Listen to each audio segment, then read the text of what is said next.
The ancients knew unlocking timeless wisdom for modern success. Welcome, seekers of truth, to Beyond the Veil. I'm Radzi, your guide through the mists of hidden knowledge and forgotten wisdom. Today, we're embarking on a journey that spans millennia, a journey to uncover the secrets that ancient civilizations knew about success, fulfillment, and mastery of life itself. Have you ever wondered why, despite all our technological advances, despite our smartphones and space stations, our AI and algorithms, we still struggle with the same fundamental questions that plagued our ancestors? Why do we still search for meaning? Why do we still chase success only to find emptiness? Why do we still feel disconnected in a hyper-connected world? The answer, my friends, lies buried in the wisdom of those who came before us. The Egyptians, the Greeks, the sages of the East, they understood truths about human existence that we've forgotten in our rush toward progress. They knew secrets about the mind, about reality, about success, that modern self-help gurus repackage and sell as revolutionary insights. But here's the thing. These aren't just dusty philosophies for academics to debate. These are practical, powerful tools that can transform your life right now in this chaotic modern world we inhabit. Today, I'm going to reveal how these ancient principles can be applied to create extraordinary success in your career, relationships, and personal development. We'll explore wisdom from Hermetic teachings, Stoic philosophy, and Eastern traditions, and I'll show you exactly how to implement these timeless truths in your daily life. If you're new to our cosmic journey here at Beyond the Veil, make sure you hit that subscribe button right now, give this video a like, and tap that bell so you never miss when we pull back the curtain on hidden knowledge. Let's begin our odyssey into the ancient wisdom that the modern world has forgotten.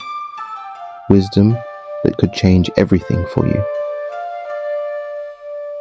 Let's start our journey in ancient Egypt with a figure known as Hermes Trismegistus, thrice great Hermes. Was he a man? A god? Perhaps both.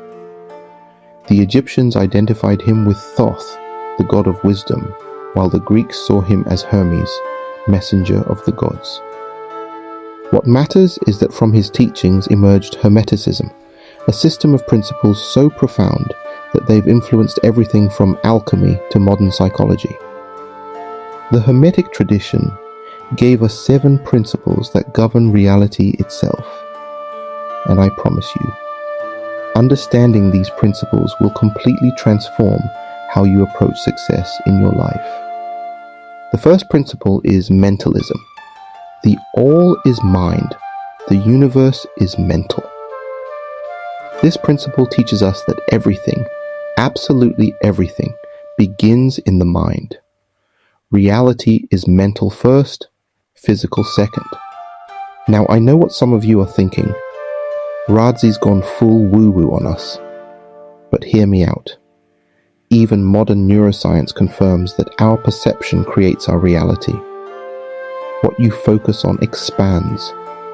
What you believe becomes your experience. Let me give you a practical example. 2 people face the same setback at work. One sees it as evidence they're a failure, the other sees it as valuable feedback for growth. Same external event, completely different realities based on mental interpretation. The ancient Egyptians knew that mastery of mind is the foundation of all success. When you truly understand that your thoughts create your experience, you stop being a victim of circumstances and become a conscious creator of your life. The second principle is correspondence. As above, so below. As below, so above. This principle reveals that there are patterns that repeat across all levels of existence. The same patterns that govern galaxies govern atoms. The same principles that work in nature work in human affairs. Success leaves clues, as they say. Here's how to apply this. Study the natural world to understand human dynamics. Notice how rivers always find the path of least resistance, yet still carve through mountains given enough time. That's persistence and adaptability, key traits for success in any field. Or observe how trees grow toward the light, no matter what obstacles they face. They don't complain about the building blocking their sunlight. They simply grow around it.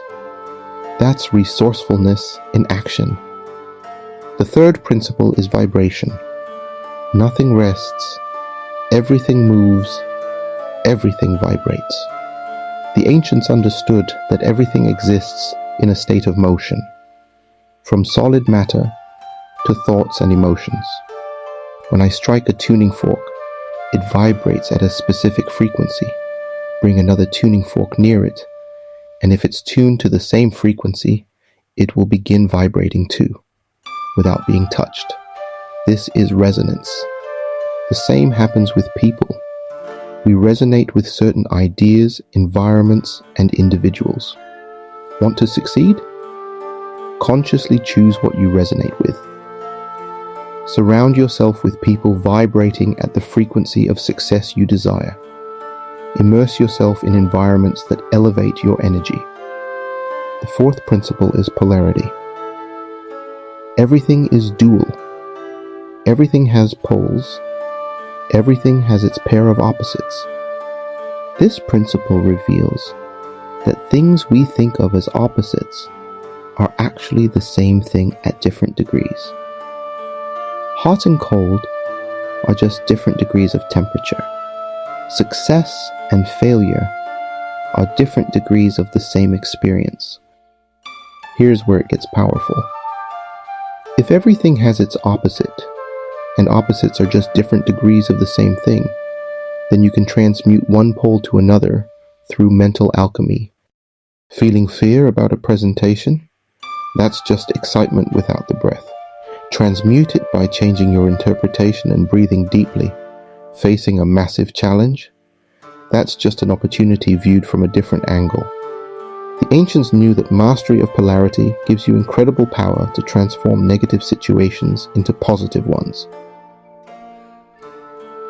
Now let's travel from ancient Egypt to Greece and Rome, where the Stoic philosophers developed principles so practical, so powerful, that they're experiencing a massive revival in our modern world. And for good reason. The Stoics weren't just theoretical philosophers. They were emperors like Marcus Aurelius, who led Rome during a pandemic and multiple wars. They were former slaves like Epictetus, who found freedom through mental discipline despite physical imprisonment. These were people who faced real challenges and developed a philosophy for thriving in chaos. Exactly what we need in today's world. The Stoics gave us one of the most powerful success principles ever conceived, the dichotomy of control. They taught that everything in life falls into one of two categories, things we can control and things we cannot. On this side, we have things within our control, our judgments, our values, our actions, our responses. On this side, we have things outside our control, other people's opinions, external events, the economy, the weather, the past. The secret to success and to peace of mind is to focus your energy entirely on what you can control and accept with equanimity what you cannot. Sounds simple, right? But how many of us waste precious energy worrying about things we can't influence? How many of us stress about the economy instead of improving our skills? How many of us obsess over others' opinions instead of clarifying our own values? The ancient Stoics would look at our modern anxiety epidemic and shake their heads. They'd say we've forgotten the fundamental principle of focusing on what we can control. Another powerful Stoic practice is premeditatio malorum, the premeditation of evils. This isn't negative thinking, it's strategic preparation. The Stoics would regularly visualize worst-case scenarios not to worry about them, but to prepare for them. This practice builds resilience and reduces fear. Try this. Before your next big project or life change, write down all the things that could go wrong. Then develop a plan for each scenario. This doesn't make you a pessimist, it makes you prepared. It's like a mental immune system that makes you anti-fragile. The Stoics also emphasized memento mori. Remember that you will die. Not to be morbid, but to create urgency and appreciation for life. Marcus Aurelius wrote, "You could leave life right now. Let that determine what you do and say and think." Imagine living each day with that level of purpose and presence. How would you approach your work, your relationships, your personal growth? When you embrace your mortality, you stop postponing your dreams and start living with intention. Now our journey takes us east to the ancient wisdom of India, specifically to one of the most profound texts ever written, the Bhagavad Gita. This dialogue between the warrior Arjuna and Lord Krishna takes place on a battlefield, which is fitting because it's about how to act skillfully in the midst of life's conflicts and challenges. And let me tell you, my friends, the wisdom here is absolutely revolutionary for anyone seeking success in our modern world. The central teaching of the Gita can be summed up in one powerful phrase: act with purpose, disregard outcome. In our results-obsessed culture, we're taught to fixate on outcomes. Did I get the promotion? Did I hit my sales target? Did I get enough likes on my post? But the ancient wisdom of the Gita teaches us that this attachment to results creates suffering and actually diminishes our effectiveness. Instead, the Gita introduces us to karma yoga, the path of selfless action.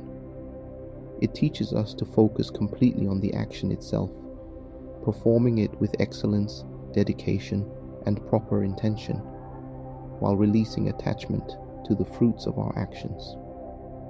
Now, this doesn't mean you don't care about results or that you don't set goals.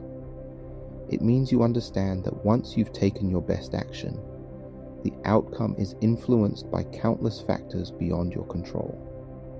Think of an archer. She focuses completely on her stance, her breath, her aim, things within her control. Once the arrow leaves the bow, worrying about where it lands doesn't help. The time for influence has passed.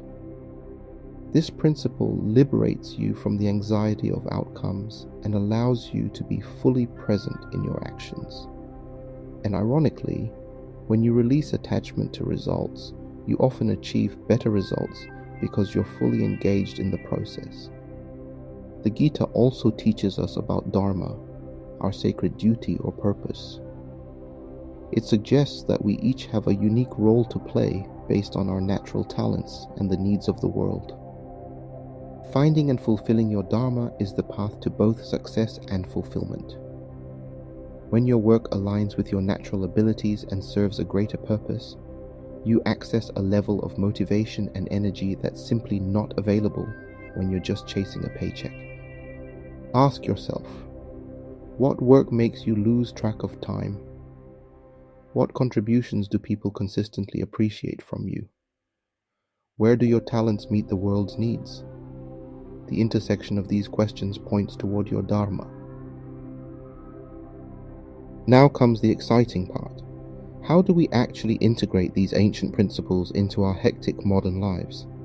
How do we apply this timeless wisdom to today's challenges? Let's be real. We're not living in monasteries or philosophical academies. We have deadlines, family responsibilities, and Netflix temptations. The key is finding practical ways to implement these principles in our daily routines.